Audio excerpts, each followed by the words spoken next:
మీరందరూ చక్కని పాటలు పాడారు. నాకు కూడా పాటలు పాడే అలవాటు ఉంది. ఒక పాట పాడినా పాట పాడు. నా జీవితం తెల్ల కాగితం, నా యేసు నాలో అక్షరం. నా జీవితం తెల్ల కాగితం, నా యేసు నాలో అక్షరం. ఏ గాలి తాకిడికి చెదరదులే, నా యేసు నాతో ఉంటాడులే. ఏ గాలి తాకిడికి చెదరదులే, నా యేసు నాతో ఉంటాడులే. నా జీవితం తెల్ల కాగితం, నా యేసు నాలో అక్షరం. సుడిగాలులే చెలరేగినా, పెను తుఫానులే నన్ను వెంబడించినా.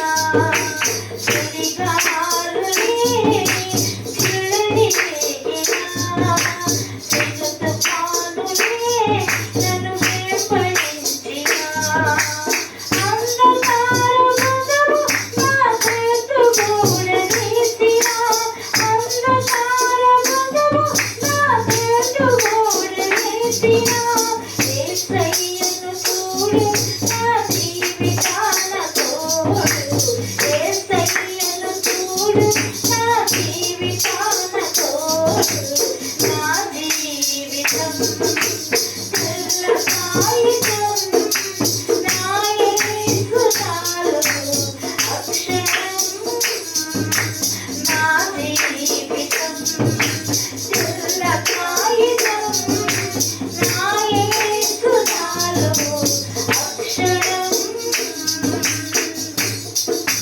చిలక ఊపిలో నీ జారిన వేళ, విలపించితిని తోడు వదలేక.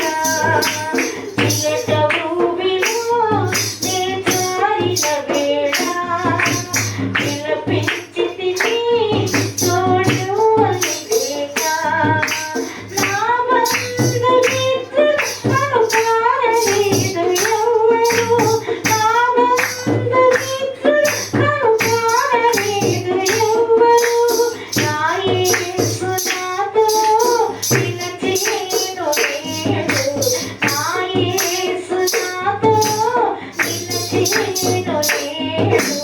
నా జీవితం తెల్ల కాగితం, నా యేసు నాలో అక్షరం. నా జీవితం తెల్ల కాగితం, నా యేసు నాలో అక్షరం. ఏ గాలి తాకిడికి చెదరదులే, నా యేసు నాతో ఉంటాడులే. ఏ గాలి తాకిడికి చెదరదులే, నా యేసు నాతో ఉంటాడులే. నా జీవితం తెల్ల కాగితం, నా యేసు నాలో అక్షరం. హల్లెలూయా. యెషయా గ్రంథం 48వ అధ్యాయం 10వ వచనం చదవవలసిందిగా ప్రభు పేరుతో మనం చేసుకుంటాం.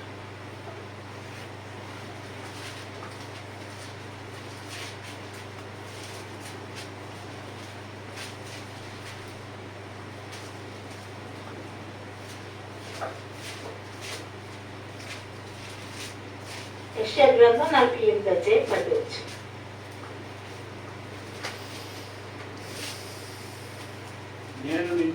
నేను నిన్ను ముట్టమి వేసితిని, వెండిని వేసినట్లు కాదు, ఇబ్బంది కొలిమిలో నిన్ను పరీక్షించితిని. నా నిమిత్తము నా నిమిత్తమే అలాగు చేసేదను. చాలుమా, థ్యాంక్ యూ.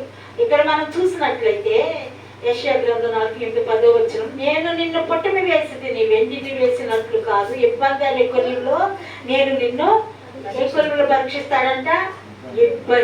ఇబ్బంది లేని వాళ్ళు ఎవరైనా ఉన్నారు ఈ లోకంలో? ప్రతి ఒక్కరికి ఏదో ఒక ఇబ్బంది ఈ లోకంలో ఉంది. కాబట్టి మరి నాకెందుకు అయ్యా ఈ ఇబ్బంది అంటామా?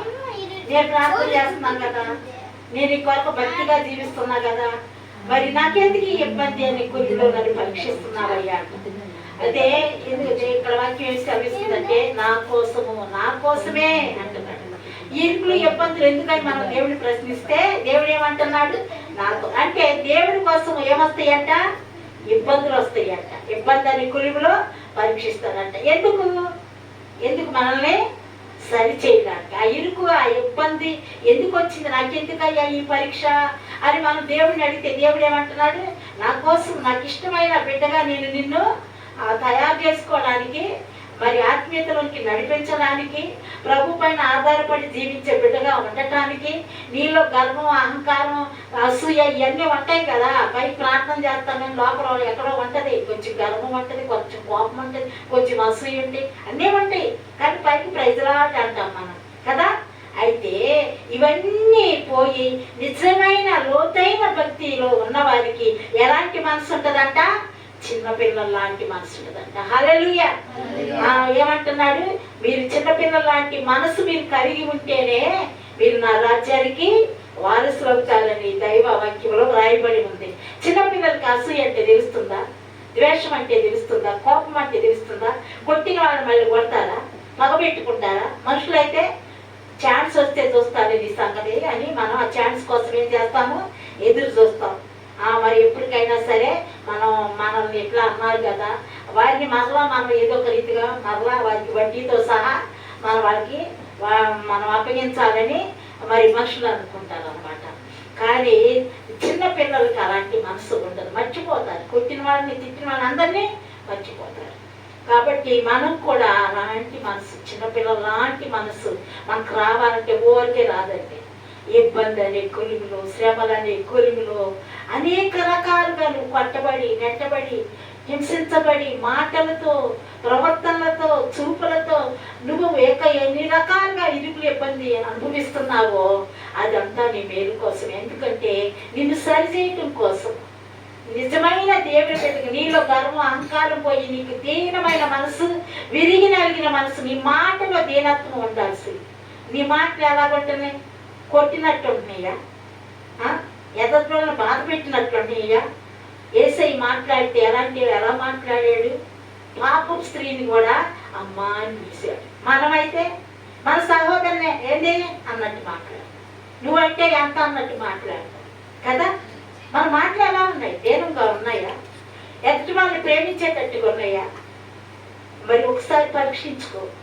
మరి అలాంటి మనసు రావాలంటే ఊరికే చర్చికి వెళ్ళినంత మాత్రం రావు. ఈ రోజులో చర్చికి అంటే కూడా ప్యాషన్ అయిపోయింది, భక్తి చేయడం ప్యాషన్ అయిపోయింది. వాళ్ళు వెళ్తున్నారు కాబట్టి నేను కూడా వెళ్ళాలా? కాబట్టి మనం చూపించుకోవడానికి పెట్టి చేయకూడదు. మనం తగ్గించబడాలా, దేవుడు హెచ్చించబడాలి. హల్లెలూయా. యేసు ప్రభు ఎంత తగ్గించుకున్నాడని ఆ పరలోకాన్ని ఎంత దూరం ఉంటుందో వర్ణించలేము. ఈ భూలోకానికి, ఈ పాపిష్టి లోకానికి, ఈ పాప మనుషుల మధ్యకు పూరి గుడిసెలో, పశువుల పాకలో పశువులు మరి పేడేస్తాయి కదా, అలాంటి చోట జన్మించడానికి ఎవరైనా ఇష్టపడతారా? అలాంటి తగ్గింపు కలిగాడు దేవుడు. మరి మనము అమ్మో అక్కడి నుంచి ఇక్కడికి వచ్చావా?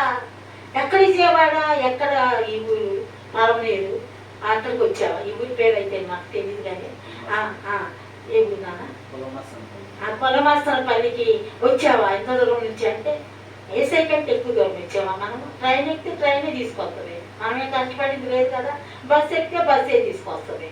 హల్లెలూయా. కష్టం అనుకుంటే ఏదైనా కష్టమేనండి అని ఆ దేవుడే మనల్ని కష్టమైన నష్టమైన భరించేది, మన స్థానంలో నిలబడి భరించేది దేవుడే. హల్లెలూయా. మరి నేను ఊరూరికి తిరిగి ఓకే అసలు నా మనసు ఎలాంటిదో తెలుసా? ఇంటి పక్కన వాళ్ళ ఇంటికే పోను కనీసం నేను. మరి అలాంటిది ఊరూరికి తిరిగి పరిచయం లేదు, వాళ్ళు పరిచయం చేసుకొని మరి దేవుని మాటలు దేవుని పాటలు దేవుని గురించి చెప్పాలని కానీ నన్ను నేను చూపించుకోవడానికి రావాల్సినంత అవసరం అంత వయసు నాకు లేదు. నాకు 55 సంవత్సరాలు, నాకు షుగర్ మళ్ళీ ఒక పని చేస్తే అలుపు వచ్చేస్తుంది, కొంచెం దూరం ప్రయాణం చేస్తే నీరసం వచ్చేస్తుంది. అయినప్పటికీ దేవుడు చేయబట్టి తీసుకురాబట్టే నేను రాగలిగాను. కానీ మరి దేనికోసమో నేను ఎంత అక్కడి నుంచి ఇక్కడికి రావాల్సినంత అవసరం, కొత్త వాళ్ళని పరిచయం చేసుకోవాల్సినంత అవసరం నాకు లేదండి. బ్రతకటానికి అక్కడే మా ఊర్లోనే ఏదో పని చేసుకొని బ్రతకచ్చు. కానీ దేవుడు ఇచ్చిన పని చేయడానికి ఎంత దూరమైనా మరి మనం వెళ్ళాలి. హల్లెలూయా. పరలోక రాజ్యాన్ని విడిచిపెట్టి ఈ పాపపు లోకానికి వచ్చిన దేవుడి కన్నా మనం గొప్పవారిమే కాదు. హల్లెలూయా. అలాగే మరి నేను కూడా మరి ఈ రీతిగా తిరుగుతున్నాను. నేను కూడా ఒకప్పుడు ఆ భయంగా మరి ఆ గర్వంగా ఉన్న వ్యక్తినే. నాలో గర్వాన్ని మొత్తం తీసి పడేశాడు. నాకు నా వాళ్ళు, నా బంధాలు, నా వాళ్ళు అనుకున్న బంధాలని తెంచి పడేసి యేసయ్య బంధములు నడిపించాడు. హల్లెలూయా. యేసయ్య బంధం అన్ని బంధాల కన్నా యేసయ్య బంధము చాలా గొప్పది. హల్లెలూయా. కాబట్టి బంధువుల ఇంటికి వెళ్తే ఏం చేస్తున్నారని చూస్తారు, కానీ దేవుడు పెట్టే ఇంటికి వెళ్తే దేవుడు పెట్టిన ఇంటికి వచ్చింది ఏం పెట్టాలని చూస్తారు. అదే దేవుడి బిడ్డలకి మనకు ఉన్న తేడా. హల్లెలూయా. నేను ఇక్కడికి రావడంతోనే మరి శాంతి కుమార్ బ్రదరు అంటే నాకు బిడ్డ వయసు, ఆ బిడ్డకి అయితే నేను మా మందిరం చూసి రావటం జరిగింది. వచ్చిన వెంటనే మరి అక్కడ తాళం వేస్తుంది, పక్కన ఖచ్చితంగా దేవుడు పెట్టుకుంటారని దేవుడు నాకు ప్రేరేపించాడు. వచ్చినప్పుడు అడిగితే నేను పాస్టర్ గారు అనుకుని చూసిన వెంటనే నేను పాస్టర్ గారిని కాదు కానీ దేవుడి స్వాత ప్రకటిస్తుంటాను మీకులాగా, నేను డాక్టర్ని, మీరు భోజనం చేసేయాలని అడిగారు. అది చేయలేదు, ఎప్పుడైనా ప్రయాణం చేసి ఇచ్చాను అంటే మరి హోటల్కు పంపించేది. నీకు ఇష్టమైంది బిర్యానీ తింటావా, ఏది తింటావు, నీకు ఇష్టమైంది తినమ్మా అని చెప్పేసి. హల్లెలూయా. మరి తనెవరు నేనెవరు. మరి ఇక్కడికి రాగానే సిస్టర్ గారు మరి మా అత్తమ్మ సిస్టర్ నా బ్యాగులు మోసుకొని వచ్చారు. అది నేను నా సొంత అక్క చెల్లెలు కూడా ఆ ప్రేమ ఉండదు. ఆ ప్రేమ, ఆ బంధము యేసయ్య ఇచ్చిన బంధం, ఈ బంధం. హల్లెలూయా. మన బంధము అనుబంధము, మన బంధము అనుబంధము, విడదీయగలరా ఎవరైనను, మరి ఎవరైనను. మన బంధము అనుబంధము, యేసయ్య రక్త సంబంధము. హల్లెలూయా. ఇది యేసయ్య రక్త సంబంధం, ఇది శరీర రక్త సంబంధం కాదు. ఈ బంధం చాలా గొప్ప బంధం. హల్లెలూయా. ఈ బంధం నాకు నా శరీర సంబంధాలని తెంపేసి యేసయ్య రక్త సంబంధాలు నాకు దేవుడు అంటగట్టబడి, నేను ఎక్కడికి వెళ్ళినా నా రక్త సంబంధికులు నన్ను చేర్పిస్తున్నారు, యేసయ్య రక్త సంబంధికులు. హల్లెలూయా. నేను 7వ మైలు వెళ్ళాను మొన్నటి రాత్రి. ఎన్ని ఊర్లు వెళ్ళాను లెక్కలేదు, 100 ఊర్లు వెళ్ళాను 35 సంవత్సరాల నుంచి.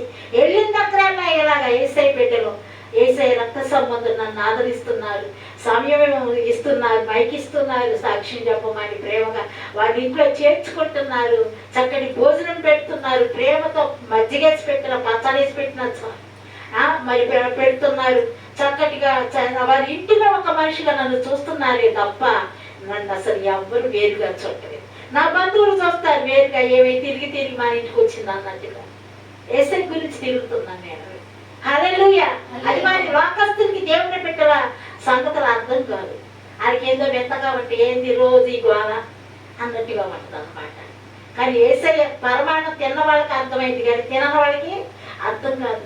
రక్షించబడిన బిడ్డలకి, దేవుని సన్నిధి అనుభవించే బిడ్డలకి, దేవుని కొరకు బ్రతికే వారికి ఆ ప్రేమ అర్థమవుతున్నారు. ఆ దేవుడి సన్నిధి దేవునితో గడపకుండా తిండి తినరు, నిద్రపోరు అన్నమాట, దేవుని పని చేయకుండా. హల్లెలూయా. మరి నాలో అహంకారాన్ని, నాలో ఒంటరితనాన్ని, నాలో భయాన్ని, నాలో పిరికితనాన్ని అన్నీ తీసేసి నన్ను దేవుడి సన్నిధి ఆయన మోసుకుపోయే గాడిద పిల్లగా దేవుడు నన్ను, నేను ఒక గాడిదనన్నమాట. యేసయ్యను గాడిద మోసిందా లేదా? నేను కూడా గాడిదనే. యేసయ్య ఓ గాడిద అంటారు కదా, కోపం మా సైడ్ అంటారు. గాడిద అంటే లెక్కలేదన్నమాట మనుషులకి. కానీ గాడిద కూడా దేవుడి పని చేసింది, దేవుణ్ణి మోసింది. నేను కూడా అలాంటి గాడిదనే, ఎందుకు పనికిరాని గాడిదని యేసయ్య ఊరూరు ఊరేగిస్తున్నాడు. హల్లెలూయా.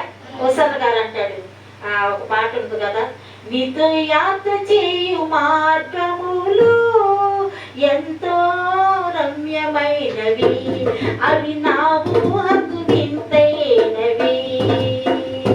నీతో యాత్ర చేయు మార్గములు ఎంతో రమ్యమైనవి, అవి నా ఊహకు వింతైనవి. ఎరుపెక్కిన శత్రువులు దారి నుండి తప్పించి నీ సేవలో నడిపించితివి. హల్లెలూయా. అలాగా మరి నన్ను నా చెల్లినే శత్రువుగా చూస్తారు, నా బంధువులే నన్ను శత్రువుగా చూస్తారండి. ఎలాగంటారా, నాకు మరి ఇద్దరు అమ్మలు, ఇద్దరు నాన్నలు, ఇద్దరు అమ్మలు పెంచారు నన్ను. ఎక్కడైనా ఉంది ఈ చిత్రమా? అందరికి ఒక్క అమ్మ నాన్న ఉంటారు. నాకు ఇద్దరు డబుల్ ఇచ్చేది, కానీ ఎవరో నన్ను చూడలేదండి. ఎట్లాగంటే నేను పుట్టినాక అమ్మ నాన్న విడిపోయి, నేను చిన్నప్పుడే అమ్మ పోలీస్ ఎస్ఐకి ఇచ్చి పెళ్లి చేశారు మంగళగిరిలో, గుంటూరు జిల్లాలో. అలాగే మాదంతా గుంటూరు జిల్లానే. మరి నాన్నకేమో ఒక పెంతుకొచ్చి పాస్టర్ గారిని ఇచ్చి పెళ్లి చేశారు. ఎందుకంటే మా నాన్నగారు ఏం పెద్ద భక్తి పరుడు ఏం కాదండి, చాలా మూర్ఖుడు, చదువు లేదు ఆయనకి. మా పెదనాన్నగారు అయితే చదువుకొని ఆయన గవర్నమెంట్ జాబ్ చేశాడు గుంటూరులో. ఆయన భార్య టీచర్. ఇద్దరు కలిసి మారు మనసు పొంది దేవుని సేవ చేస్తూ ఉన్నారు. అయితే మా నాన్నగారికి ఏంటంటే వాళ్ళ అన్నయ్య కూర్చోమంటే కూర్చుంటాడు, నుంచోమంటే నుంచుంటాడు. అంటే వాళ్ళ అన్నయ్యకి అంత విధేయులుగా ఉంటాడు, ఇంకెవరిని లెక్క చేయడు ఆయన. కాబట్టి ఆయన ఏంటంటే మా అన్నయ్య గారి ప్రార్థనకి వెళ్తున్నాను కాబట్టి నేను కూడా వెళ్తాను అన్నట్టు. ఎక్కడ కాదు, నిజమైన మారు మనసు కాదు. ఏదంటే వాళ్ళు వెళ్తున్నారు వీళ్ళు వెళ్తున్నారని కాదు, వ్యర్థం కాదు. నీకు నువ్వు వెళ్ళాలా దేవుడి సన్నిధికి, నీకు నువ్వు ప్రాంతంలో ఉండాలా. ఏదో ఆదివారం ఇక్కడికి వచ్చి ఏదో పాట పాడదాము అన్నట్టుగా రావటం కాదండి. నీకు నువ్వు ఏం చేయాలి, ఒక పాట పాడేటప్పుడు కూడా ప్రార్థన చేసుకుని, ఆ ప్రార్థన ద్వారాగా ఆ పాట ద్వారా అనేకులు మారేటట్టుగా నువ్వు ప్రార్థన చేసుకుని పాట పాడాలి. ఏదో ఆ పాటలు ఈ పాటలు పాడినట్టుగా ఏదో కాలక్షేపంగా పాడినట్లుగా మనం పాడితే నువ్వు సంతోషమే, కానీ దేవుడికి మహిమ రాదు. ఎందుకంటే ఒక పాట పాడిన మనం ప్రార్థన చేసుకుని పాడినప్పుడు ఎంత వారి హృదయాలు మారేటట్టుగా ఉండాలి. హల్లెలూయా. కాబట్టి చక్కగా పాడారు, సంతోషం, చాలా సంతోషం. మీ స్వరాలను దేవుడు వాడుకుంటుంది. చిన్న బాబు చక్కగా పాడుతున్నాడు. దేవుడు నేను భవిష్యత్తు అనేక మీటింగ్స్లలో దేవుడు నిన్ను వాడుకోబోతున్నాడు. బాగా ప్రార్థన చేసుకో ఏనా. హల్లెలూయా. కాబట్టి అట్లాగా మరి అట్లాగా ఆయన అలవాటు వాళ్ళ అన్నయ్య వెళ్తున్నాడని వెళ్ళాడు ప్రార్థన. నిజమైన మారు మనసు లేదు ఆయనకి. వాళ్ళ అన్నయ్య గారి పలుకుబడి మీద ఒక పెద్దకొచ్చి పాస్టర్ గారి కూతురు ఇచ్చి పెళ్లి చేసి, ఆమెకి చదువు లేదు, ఈమెకి చదువు లేదు. కాదు ఆమె పాస్టర్ గారి కూతురు కనుక చక్కగా డ్రమ్ము కొట్టిద్ది, పాటలు పాడిద్ది, దేవుని మాటలు కాస్త జ్ఞానంగా చెప్పగలుగుతుంది ఆమె. అయితే ఆమెను కూడా ఈయన కొట్టేవాడు. ఎవరు మా నాన్న ఆయన చెయ్యందంటే కొడతా ఉంటాడు ఆయన పని. అయితే మా అమ్మగారు కూడా అట్లాగే కొడితే ఆమె నన్ను చక్కనేసుకొచ్చేసి పుట్టింటి కాడుంటే వాళ్ళు ఇంకా వాళ్ళకి మా కోపం వచ్చేసి వేరే పెళ్లి చేసేసారు. ఈయనకి పెంచుకొచ్చి పాస్టర్ గారి కూతురు పెళ్లి చేసుకున్నా సరే ఆమెను కూడా కొడతానే ఉండేవాడు అంట. ఆయన ఆమె పాస్టర్ గారి కూతురు కాబట్టి నువ్వు సచ్చినా అక్కడే చావు, నా ఇంటికి మాత్రం రావద్దు, నేను సేవకుని అన్నాడు. అందుకని పాపం ఆమె నాన్నగారిని తిట్టుకుంటా కూడా మా నాన్నగారికి కాపురం లేదు. నేను అసలు నాకు నాన్నని పిలవబుద్ధి కాదు. నా నాన్న యేసయ్యే. హల్లెలూయా. నా నాన్న యేసయ్యే నన్ను ఆదరించాడు. శారీరకంగా కన్నవాడి గురించి నాకు చెప్పాల్సి, తల్లిదండ్రులు సన్మానించమన్నది కాదు, కానీ సన్మానించదగిన తండ్రి కాదు ఆయన. చాలా మంది తండ్రులు పిల్లల్ని ఒక తండ్రి తీసుకెళ్లి పిల్లల్ని సాగుకొట్టాడు. మీరు యూట్యూబ్లో చూసేమంటారు, తల్లి తీసుకెళ్లి పిల్లల్ని సాగుకొట్టి. అలాంటి తల్లిదండ్రులు ఈ భూలోకంలో ఉన్నారనే తల్లి మర్చిన తండ్రి ఇచ్చిన నేను నిన్ను నిజంగా ప్రార్థనాపరులైనటువంటి తల్లిదండ్రులు మీరు కలిగి ఉన్నారంటే మీరు ఎంతో అదృష్టవంతులండి. హల్లెలూయా. అందుని బట్టి దేవుడిని ఎంతగానో మీరు స్తుతించాలి, గణపరచాలి, మహిమపరచాలి. హల్లెలూయా. కాబట్టి అట్లాగా మా అమ్మ నన్ను చిన్నప్పుడు నన్ను చక్కరేసుకొని పుట్టింటికి వచ్చేసింది. నన్ను వాళ్ళ అమ్మగారి దగ్గర పెట్టింది. ఆమె పోలీసుతో కాపురం చేస్తూ ఉంది. ఆమెకు 3 ఆడపిల్లలు పుట్టారు. ఆ పిల్లలు పుట్టినాక నన్ను తీసుకెళ్ళింది. ఎందుకో పిల్లల్ని ఎత్తుకోవడానికి, వాళ్ళ పని మనిషిలాగా నన్ను వాడుకోవడానికి తీసుకెళ్ళారు, అంతేగాని ప్రేమతో కాదు. సరే, అక్కడ ఏది ఏమైనప్పటికీ మరి మా ఇంటి ఎదురు క్వార్టర్స్లో ఉండేవాడు, పోలీస్ క్వార్టర్స్లో మంగళగిరిలో 6th బెటాలియన్ అని ఉంటుంది అనమాట. ఆ బెటాలియన్లో ఆయన ఏఎస్ఐ ఉద్యోగం చేస్తూ ఉండేవాడు. మా నాన్న ఎవరంటే నాకు తెలియదు. అప్పుడు నాకు 4 సంవత్సరాలు 5 సంవత్సరాలు అంటే ఏమో. మా నాన్న ఎవరంటే ఆయన పోలీసే మీ నాన్న అని చెప్పేసి ఆయనే నాన్నని పిలిపించేవాడు. నాకేం తెలియదు, అమాయకురాలు చిన్నదాని కనుక ఆయనే నాన్నని పిలిచేదాన్ని. ఆయనకి ఇష్టమైతే పలికేవాడు, కష్టమైతే సీరియస్గా చూసేవాడు. ఎవరైనా ఆయన ఫ్రెండ్స్ వచ్చినప్పుడు కాఫీ, టీ ఇవ్వటానికి, మంచినీళ్ళు ఇవ్వటానికి నన్ను పంపించేది మా అమ్మగారు. వెళ్ళినప్పుడు వాళ్ళు ఎవరండి పాప అని అంటే ఈమె నా భార్య ముందు సంబంధం కూతురు అని చెప్పేవాడు. నాకు చాలా బాధ. చిన్న వయసు నాకేంటో ఏంటి ఎట్లా చెప్తున్నాడు ఈయన, మా నాన్న కదా ముందు సంబంధం కూతురు అంటాడేంటి అని చెప్పి చాటుకెళ్ళి ఏడ్చుకునేదాన్ని. అంటే ఇంకప్పుడే నాకు శ్రమలు అనేవి స్టార్ట్ అయినాయి. హల్లెలూయా. ఇంట్లోనే మా అమ్మగారి దగ్గరే నాకు శ్రమలు స్టార్ట్ అయిపోయినాయి అన్నమాట. ఎక్కువగా డీప్గా ఆలోచిస్తూ ఉండేదాన్ని. అందరికీ దేవుడు ఒక్క అమ్మ నాన్న ఇచ్చాడు, నాకెందుకు ఇద్దరిద్దరిని ఇచ్చాడు. మా బంధువులు చెప్తా ఉండే, ఈయన మీ నాన్న కాదు, మీ నాన్న వేరే ఊరిలో ఉండాడు అని చెప్తూ ఉండేవాళ్ళు. ఆయన కూడా అప్పుడప్పుడు నా దగ్గరికి, ఆయన మా అమ్మమ్మ గారి ఊరిలో మీటింగ్స్ జరుగుతూ ఉండేవి, యేసుక్రీస్తు మీటింగ్స్. ఆ మీటింగ్స్కి వచ్చినప్పుడు నా దగ్గరికి వచ్చేవాళ్ళు. మా మేనత్తలు, మా నాన్నగారు అక్కలు కూడా ప్రార్థనకి వెళ్ళేవాళ్ళు. ఎందుకంటే వాళ్ళ అన్నయ్య వెళ్తున్నాడని వీళ్ళు వెళ్తామే తప్ప నిజమైన మారు మనసు కాదు. వాళ్ళు స్నానాలు చేయడానికి నన్ను చూస్తాక అన్నట్టుగా వచ్చేవాళ్ళు. వచ్చినప్పుడు మా ఊరు వాళ్ళంతా వాళ్ళే మీ మేనత్తలు, ఆయనే మీ నాన్న అంటే, మా నాన్న వేరే ఊరిలో ఉంటాడు, మా నాన్న కాదు అనేదాన్ని. నేను నాకు తెలియదు కదా అనేదాన్ని. సరేనని చెప్పేసి ఇంకా ఏంటి నాకు గజిటీస్ అయిపోయింది. ఏంటి ఎక్కడొక నాన్న అక్కడొక నాన్న అంటున్నారు, ఏంటి తలకాయ నొప్పి అని చెప్పి చాలా వేదన చెందుతూ ఏదో వెళ్తిగా ఒక చోట స్కూల్లో కూడా ఇంట్లో పని చేస్తూ స్కూల్కి వెళ్తూ ఉండేదాన్ని. ఆ స్కూల్కి ఇంటి పేరు కూడా పోలీస్ నాన్న ఇంటి పేరే పెట్టారు సర్టిఫికేట్లో. ఏంటి నాయన నాకు ఈ తలనొప్పి, జీవితం ఏంటి ప్రభువా అని చెప్పి బాధపడతా ఉండేదాన్ని. మా ఇంటి ఎదురుగా చర్చిలో వాక్యం చెప్తా ఉండేవాళ్ళు. తల్లి మర్చిన, తండ్రి విడిచిన ఆయన విడుబడి ఎడబాయుడు, ఆయన ఎంతో ప్రేమ కలిగిన దేవుడు, దయగలిగిన దేవుడు. మనం కూడా దయగలిగి ఉండాలి. 2 పూట్ల ఆహారం ఉంటే 1 పూట లేని వాళ్ళకి పెట్టాలి, 2 వస్త్రాలు ఉంటే లేని వాళ్ళకి ఇవ్వాలంటే నేను అన్నం లేని స్థితి మా అమ్మమ్మ గారి ఊరిలో చూసాను. మా అమ్మమ్మ గారి ఊరు చాలా పేదవాళ్ళు. అయితే చోట ఒక్కోసారి భోజనం లేక చాలా ఆకలితో బాధపడిన దినాలు ఎన్నో ఉన్నాయి అన్నమాట. బాల్య దినంలోనే నేను ఆ కరువు అంటే ఏంటో, ఆకలి అంటే ఏంటో నేను రుచి చూశాను. తర్వాత ఇక్కడికి పోలీస్ ఇంటికి నాన్నగారి దగ్గరికి వచ్చినాక మరి అక్కడ సమృద్ధి, ఆయన ఉద్యోగస్తులు కాబట్టి మరి 2 పూట్ల టిఫిన్లు అన్నీ సమృద్ధిగా ఉండేవి. అప్పుడు నాకు నాకు ఆకలి లేని బాధ నేను మర్చిపోయేదాన్ని కాదు.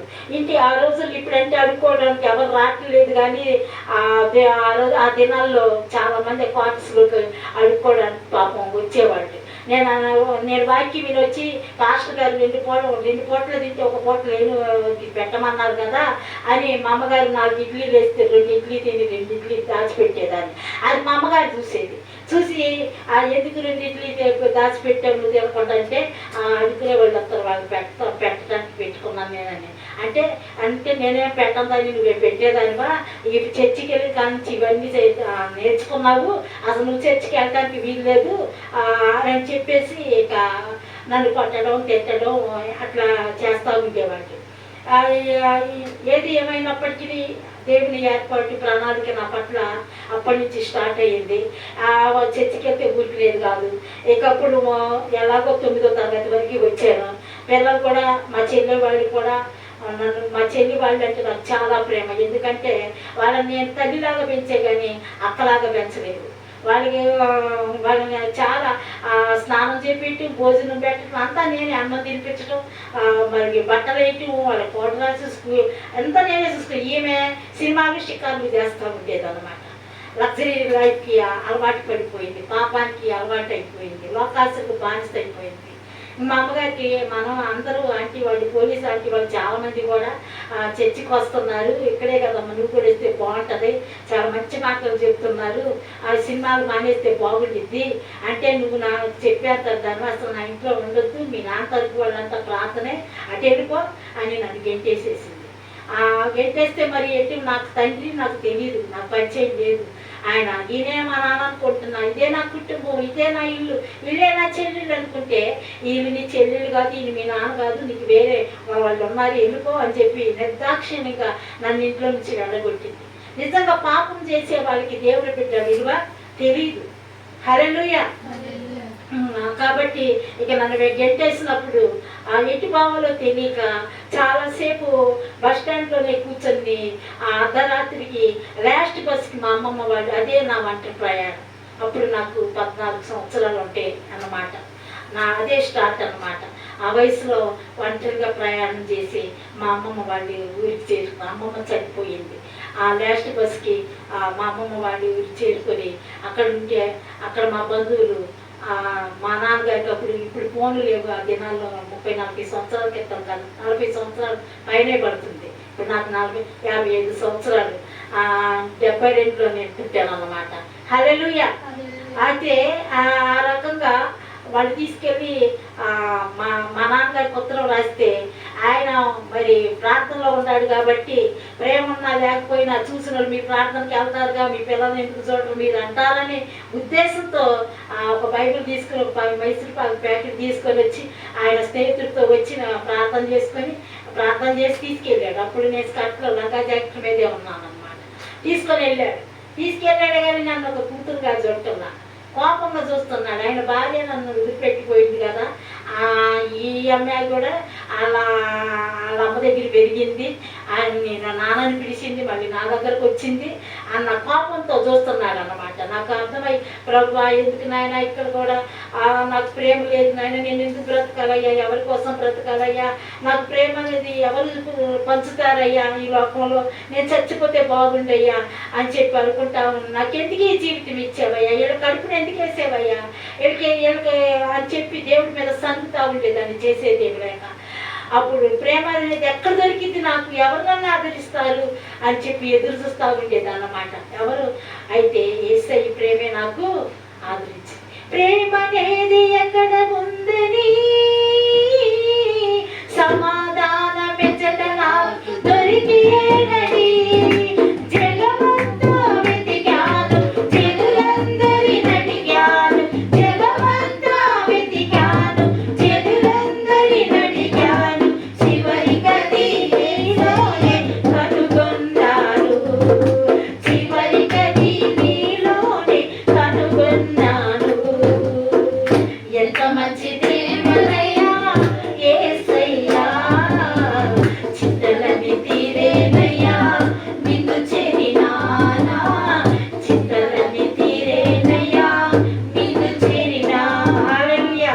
అప్పుడు వెతికాను ప్రేమ అనేది ఎక్కడ దొరుకుతుందని, చివరికి దేవునిలో, దేవుని బిడ్డల్లోనే ఆ ప్రేమ నాకు దొరుకుతుంది, పొందుకుంటున్నాను. ఆ ప్రేమలోనే నేను సాగిపోతున్నాను, నేను జీవిస్తున్నాను, నేను పోషించబడుతున్నాను. హల్లెలూయా.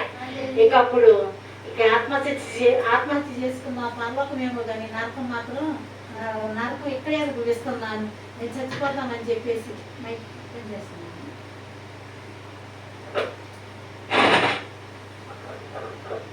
ఇంకా ఆత్మహత్య చేసుకుందామని నిర్ణయించుకున్నాను. చాలాసార్లు మెడకి మిగించుకున్నాను, మళ్ళీ ప్రాణం ఒక్క దేవుడి చిత్తం కాకేమో తీసేసుకున్నాను. తర్వాత మా మామిడి చివరికి ఏమందంటే, అమ్మ వీళ్ళందరూ మీటింగ్స్కి వెళ్తున్నారు, మీ నాన్నగారు మీ మేనత్తలు విజయవాడ మోదీ చౌదరి గారు మీటింగ్స్కి అని టీవీలో కూడా వాక్యం చెప్తుంటారు.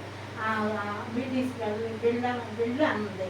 సరేనని చెప్పి వెళ్ళాను ఆ మీటింగ్స్లో. ఆ మీటింగ్స్లో నేను ఎందుకు జీవించాలి, నేను ఎవరి కోసం జీవించాలి అనుకుంటూ వెళ్తున్నాను. ఎందుకు నన్ను ఎవరు ప్రేమించే వాళ్ళు ఉంటారని, నాకు ఎవరు విలువిస్తారు, అసలు ఒక్కగానే విలువ ఉంది కానీ నాకు విలువ లేదు కదా, ఈ విలువ లేని జీవితం నేను ఎందుకు జీవించాలి అనుకుంటా నేను వెళ్ళొచ్చినాకైనా సరే చివరిసారిగా వాక్యం వినేసారి ఎట్టయినా ఏ భావంలో దూకైనా చచ్చిపోదాము అని చెప్పేసి వెళ్తూ ఉంటే ఆ మీటింగ్స్లో జీవించలేను ఇక మీదట నా కొరకే కాక యేసు కొరకు జీవింతును జీవించలేను ఇక మీదట నా కొరకే కాక యేసు కొరకు జీవింతును జీవింతును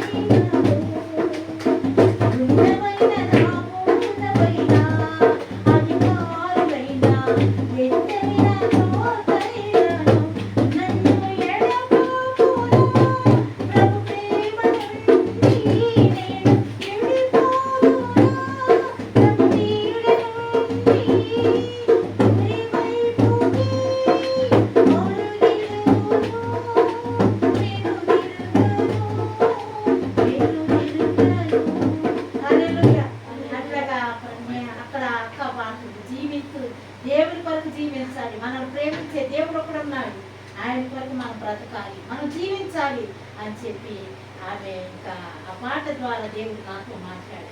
ఆ పాట అయిపోయినాక ఇద్దరు ముగ్గురు సేవకులు, నువ్వు చనిపోవాలనుకుంటున్నావు, నువ్వు చనిపోతే నరకానికి పోతావు, బ్రతికితే దేవుడు నిన్ను వాడుకుంటాడు, నిన్ను ఎవరు విడిచిపెట్టినా నీ కన్నవాళ్ళు బంధువులు ఎవరు విడిచిపెట్టినా యేసయ్య నిన్ను అనాథగా విడిచిపెట్టాడు, యేసయ్య నీకు తోడున్నాడు, ఆయనే నిన్ను పోషిస్తాడు, నిన్ను కాపాడుతాడు అని చెప్పి ఆ రోజంతా నాతోనే దైవసేవకుల ద్వారా నాతో దేవుడు మాట్లాడాడు. ఇంకా నేను ఏడ్చుకుంటూ, దేవా నేను చచ్చిపోతానని నీకు తెలుసా, నన్ను నువ్వు ప్రేమిస్తున్నావా, నా తల్లిదండ్రులు ప్రేమించట్లేదే, నువ్వు ప్రేమిస్తున్నావా తండ్రి, ఎందుకు లేని నన్ను, ఎందుకు పనికిరాని నన్ను నువ్వు ప్రేమిస్తున్నావా, అయితే నీ కొరకు బ్రతుకుతానయ్యా, నేను చనిపోతే నరకానికి పోతామని చెప్తున్నారు సేవకులు, నేను నరకానికి నేను పోలేను, ఈ రాజ్యానికి నేను వారసురాలున్నావా, నీ కొరకు నువ్వు నాకు సహాయం చేయను ఆయన అని చెప్పి ప్రార్థన చేసుకుని ఆత్మహత్య చేసుకునే ప్రయత్నం ముగించుకున్నాను. తర్వాత మీటింగ్ అయిపోయినాక నాకు దేవుడు ఒక ఆలోచన ఇచ్చాడు. మా మేనమామ గారి ఊరికి వెళ్ళాను. మరి మా మేనమామ గారు యాకోబు గారి లాభాన్ గారి ఇంటికి వెళ్ళినట్లుగా నేను కూడా మా మేనమామ గారి ఇంటికి వెళ్ళాను. మా మేనమామ గారు హోటల్ పెట్టాడు. ఆయన నన్ను చిన్నప్పుడు ఎత్తుకుని పెంచాడు కాబట్టి నన్ను ఒక తండ్రిగా చూస్తాడు ప్రేమగా. అయితే మరి ఆయన దగ్గరికి వెళ్తే ఆ హోటల్లో పని చేస్తూ వాళ్ళ పిల్లలు చిన్నపిల్లలు అప్పుడు ఇప్పుడైతే వివాహాలు అయిపోయింది, ఎత్తుకుంటూ ఆ ఇంట్లో పనులు చేస్తూ ఉంటే వారు ఒక ముద్ద పెట్టి నన్ను ఆదరించేవాళ్ళు. ఒకరోజు ఒక మీటింగ్ పెట్టారు ఆ ఊరిలో, అది ఎక్కువగా ప్రార్థనలు జరుగుతాయి, అది గుంటూరు జిల్లాలో. అయితే ఆ రోజు అక్కడ ఒక ఊళ్ళో 10 చర్చిలు కూడా ఉంటే 4-5 చర్చిలు అట్లా ఉంటాయి అన్నమాట. 10 ఏళ్ళకి ఒక చర్చి అట్లా ఉంటాయి. అయితే ఉండటం మంచిదేనండి, మందిరాలు ఎంత మంచిది ఉండటం, దేవుని ఆరాధించడం మంచిదే కదా. అట్లాగా మరి ఆ మీటింగ్ పెట్టిన ఆయన నా నీరు కుటుంబం నుంచి రక్షించబడి దేవుడి పరిచర్యలో బలంగా, ఆయన ఏసన్న గారి ఫ్రెండ్ అనమాట, వాళ్ళందరూ ఒక చోట ట్రైన్ చేశారంట. ఆయన చాలా బలంగా వారికి ఇప్పుడు లేరు, ప్రభు దగ్గరికి వెళ్ళిపోయారు. మరి ఆర్ఆర్కే మూర్తి గారు అని రేడియోలో వాక్యం చెప్పారు. ఆయన గారిని ఎక్కువ తీసుకొచ్చేవారు మీటింగ్ చెప్పడానికి, ఆయనే నాకు బాప్టిజం ఇచ్చారు. అయితే నేను వెళ్ళి మీటింగ్ అంటే చాలు, కొంచెం కొత్త గొప్ప దేవుడు చిన్నప్పటి నుంచి ఎదిగే కాబట్టి బయటకు తీసుకుని వెళ్ళి ఆ మీటింగ్ కాడ కూర్చున్నాను. ఆ ప్రార్థనలో మైక్ ఇచ్చారు, ఎట్లాగా మా ముందేళ్ళు కూర్చునేసరికి మైక్ ఇచ్చి పాటలు పాడతావా అన్నారు. పాడతాను అయ్యారు. అంటే పాటలు మా బాగా పాడుతున్నావు, ప్రతి వారం ఆ పాటలు పాడతాకని అయ్యారు ఆహ్వానించారు. తర్వాత సాక్ష్యం చెప్పమ్మా, వాక్యం చెప్పమ్మా, నాకు అప్పటికి 20 సంవత్సరాలు వచ్చేసింది దేవుని కృపను బట్టి. అయితే నాకు చేత కాదు అయ్యారు, నేనేం చెప్తానంటే, కాదు దేవుడు నేను ఎందుకు నాకు ప్రేరేపిస్తున్నాను చెప్పమ్మా అంటే, 10 నిమిషాలు చెప్పమంటే ఒక అరగంట చెప్పేదా అంటే అది నాకు గొప్పగా దేవుడే నడిపించారు. ఇక ఏదేమైనప్పటికీ నువ్వు సువార్థికురాలు కాదు బాధపడతావమ్మా అని చెప్పారు. దేవుడు కూడా నాకు దర్శనం చూపించారు. మరి 20 సంవత్సరాలకి దేవుడు నాకు పిలుపునిచ్చారు. అనేక ప్రాంతాలకు నువ్వు వెళ్ళి సువార్త చెప్పాలి నాయన. ఎట్లా వెళ్ళాలి నాకు ఎవరు తెలుసు, ఎట్లా భోజనం ఎట్లాగా తెలియని ప్రాంతానికి ఎట్లాగ వెళ్ళాలంటే ఇంటింటి సువార్త చెప్పేదాన్ని, కరపత్రికలు పంచేదాన్ని. మరి అట్లాగా నాకు 30 సంవత్సరాలు వచ్చేసరికి మా ఏరియాలో చెప్పాను, 35 అట్లా వచ్చేసరికి ప్రభు నువ్వు సరిహద్దులు దాటాలి, అనేక దూర ప్రాంతాలకు కూడా నువ్వు పోవాలి అన్నాను. మరి ఎట్లాగా తెలియని ప్రాంతానికి నేను వెళ్ళాలంటే మరి నాకు భోజనం ఎట్లా, షర్టులు అట్లంటే నీకు నేను ఇవ్వలేని అసమర్థుని కాదు. చిన్నప్పటి నుంచి నీకు నేను ఎలా నీకు తోడే, ఇంకా మీదకి కూడా నీకు తోడే ఉంటాను. నువ్వు వచ్చే స్థలానికి నేను వస్తాను, నీకేం లోటు చేయను, ముక్కు మొహం ఎరగిన వాళ్ళకి కూడా నీకు భోజనం పెట్టి ఆదరిస్తారు, నువ్వు వెళ్ళు నీతో నేను వస్తానని దేవుడు మాట్లాడి ఉన్నారు. అలా ప్రయాణాలు నాకు దర్శనంలో చూపించారు, ఎక్కడికెక్కడికో వెళ్తున్నట్లుగా. మరి ఆ రీతిగానే మరి పరిచర్యలు నేను ఇప్పటివరకు కొనసాగుతున్నాను. మరి ఎక్కడికి వెళ్ళినా సరే ఒక్క పూట నేను వస్తుండింది లేదు, నేను ఇబ్బంది పడింది లేదు. ఎవరో ఒకరు నాకు శ్రద్ధలు ఇస్తూనే ఉన్నారు. నాకు సమయం సాక్ష్యం చెప్పడానికి మరి సంఘాలలో చర్చలలో కానీ మరి ఒక్కరు దొరికినా సరే నేను సువార్త చెప్తాను. అలాగా దేవుడి పరిచర్యలో నన్ను ఇంతవరకు రాత్రైనా పగలైనా నాకు ఎటువంటి భయము లేకుండా, ఎటువంటి అపాయము రాకుండా నాకు దేవుడే కనుపాపలా తండ్రిలా నన్ను కాచి కాపాడుతూ నడిపిస్తూ, నా ప్రయాణాల్లో కూడా తోడుగా ఉంటూ, ఏ ఇబ్బంది రాకుండా కాపాడుతూ ఆయన నన్ను నడిపిస్తూ. అంటే సేవ అంటే కూరబాటు కాదు, మళ్ళబాటే. అయినా మనం ఇష్టం చేసుకుని అనుభవిస్తే దాంట్లోనే మనకు శాంతి, సమాధానం, సంతోషం దొరుకుతుంది. హల్లెలూయా. ఎప్పుడు నాకు ఎదురుపడలేదు కానీ ఒక మాట చెప్పి ముగిస్తాను. మరి చేర్చుకున్న వాళ్ళు ఎట్లా ఇంతవరకు మరి వందల గృహాలకి నేను వెళ్ళి ఆతిథ్యం పొంది ఆశ్రయం పొంది అన్నాను. ఒక చోట చర్చలలోనే పడుకోమంటారు, కానీ రాత్రి మాత్రం నాకు భయంకరమైన శోధన ఎదురయ్యింది. నా జీవితంలో ఎప్పుడు ఎరగని 55 సంవత్సరాలు రాత్రి ఎదురయ్యింది.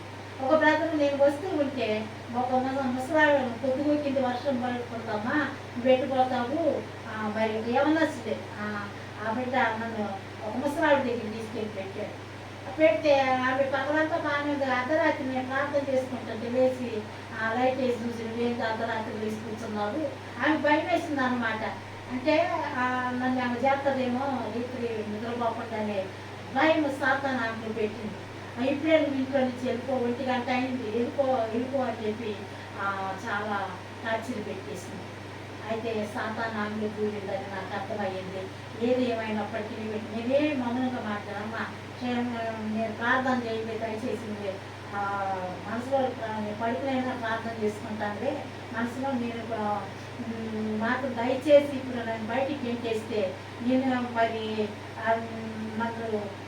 నాకేదైనా పరాపం జరగవచ్చు, మరి ఏదైనా ప్రమాదం జరగవచ్చు, మరి నువ్వు దేవుడు పెట్టమని నమ్మి వస్తే మరి నువ్వు ఎట్లా చేస్తున్నావు. ఆమెకు 90 సంవత్సరాలు అంటే మరి 90 సంవత్సరాలు అని చెప్పింది. మరి చెప్పింది మరి ఆయన నన్ను తీసుకొచ్చి నీ దగ్గర పెట్టింది, ఎట్లా చేస్తున్నావు దేవుడు పెట్టమని నమ్మి వస్తే నాయన నేను మనసులో ప్రార్థన అయ్యా, ఆమెను నువ్వే నోరు ముట్టించు, ఇప్పుడు బయటికి వెళ్తే ముందు నీకు అవమానం వస్తుంది అయ్యా, ఎవరో బైబిల్ పట్టుకొని వచ్చిందంట, ఈమె ఇంట్లో ఉందంట, గెంటేసింది, అసలు ఎందుకు వచ్చింది ఈమె అన్ని వందలు ఎగబడతారు హిందువులంతా కూడా, మరి ముఖ్యంగా నీకు అవమానం వస్తుందయ్యా, నువ్వే ఆమె నోరు ముట్టించయ్యని నేను మనసులో ప్రార్థన పైకి చేస్తాను, తొక్కుకోవట్లేదు ఆమె ఇప్పుడే ప్రార్థన అంటారు. ఆమె హిందువులైతే ఈ మధ్యన ప్రార్థనకి వెళ్తుందంట, విగ్రహాలు పెట్టుకున్నది ఒక ఫోటో, అది తీసేయమ్మా, అది పెట్టుకోకూడదు అన్న, అందుకని ఆమె కోపం వచ్చినట్టు ఏమో ఇక ప్రార్థన చేసి దేవుడి కోపం బట్టి నాకు పడుకున్న వెంటనే నాకు కూడా నిద్ర చేశాడు, ఆమె కూడా నిద్రపోయింది. తెల్లారి నాకు టీ పెట్టుకొని దేవుని స్తోత్రం, హల్లెలూయా. భోజనం చేసే అమ్మనికో దాన్ని ఉన్నాయి ఎంతవరకు ఉండనిచ్చేవంటే చాలా అమ్మనుకోది. మరి రావటం మరి నాకు ప్రియమైన రావటం వెంటనే మరి అయ్యారు మరి శాంత్ కుమార్ కబురు మరి అయ్యగారికి ఫోన్ చేశాడు, ముని రత్నయ్య గారికి. మరి అమ్మగారు నా దగ్గరికి వచ్చారు, మా అత్తమ్మగారు మరి ఎంతో ప్రేమతో వారి ఇంట్లో చేర్చుకొని వారి కుటుంబంలో ఒక సిస్టర్గా నన్ను, ఒక స్వవాతికురాలుగా నన్ను ఎంతగానో గౌరవించి ఆదరించి ఈ సమయం ఇచ్చి ఎంత సమయం ఎక్కువైనా సరే చక్కగా మీరు మీ అందరికీ కూడా నా హృదయపూర్వక వందనాలు తెలియపరుచుకుంటూ మరి నాకంటూ ఎవరు లేదు, దేవుడు పెట్టి నా బంధువులు అని ప్రభు చెప్పారు. మరి బంధువులాగా నేను వచ్చినా రాకపోయినా నా కొరకు ఇప్పుడు షుగర్ వల్ల కొంచెం ఏదైనా నాకు నీరసం కూడా రానిలేదు ప్రయాణాల్లో దేవుడే సంతోషంగా మరి సువార్త యాత్ర చేపిస్తూ నడిపిస్తూ కొంచెం ఎంత ఇబ్బంది అయినా ఇష్టం చేసుకోవాలి. సేవ అంటే ఇబ్బంది ఏదో సేవకు వచ్చినంత మాత్రాన అన్నీ బాగా జరుగుతాయి అనుకోవటానికి లేదు. కొంచెం మరి మంచి పోతే చెడు ఎదురుగా అయినా కానీ మనం బాధపడకుండా ప్రభు వైపు చూస్తూ ప్రభు మంచి చేయడానికి వచ్చిన వాడినే సిరివేశారు. మనకు కూడా ఒక్కోసారి ఇబ్బందులు వచ్చినా ఆ ఇబ్బందులు చాటిన దేవుడు. ఇప్పుడు మరి నాకు ఇబ్బంది వచ్చినప్పటికీ నా తల్లిదండ్రుల ద్వారా బంధువుల ద్వారా మరి నాకు ఇప్పుడు ఇబ్బంది లేదు. ఎక్కడికి వెళ్ళినా సరే మరి నేను పని చేయకుండా దేవుడి మాటలు చెప్తే చాలు రెండు మాటలు నాకు మరి భోజనం పెట్టి దేవుడు కష్టపడకుండా మరి పోషిస్తున్నాడు దేవుడు. అదే అంటే భోజనం కోసం సేవని కాదు, మరి దేవుడు అలా పోషిస్తాడు ఆయన బిడ్డలు. అలా మేలు చేస్తాడు. ఒకవేళ ఇరుకు ఇబ్బంది నీకు ఎదురైనా దీని చాటున ఒక గొప్ప మేలు దేవుడు దాచిపెట్టాడన్న సంగతి మనం గుర్తుంచుకొని దేవుడి కొరకు మనం బ్రతకాలి. దేవుని రాజ్యానికి మనం దేవుని రాత్రి సమీపించింది. దేవుని రాజ్యంలో మనం అందరం ఉండాలి. దేవుడి చిన్న సాక్ష్యం దేవుడు మన వినికిడిలో దీవించి ఆశీర్వదించింది.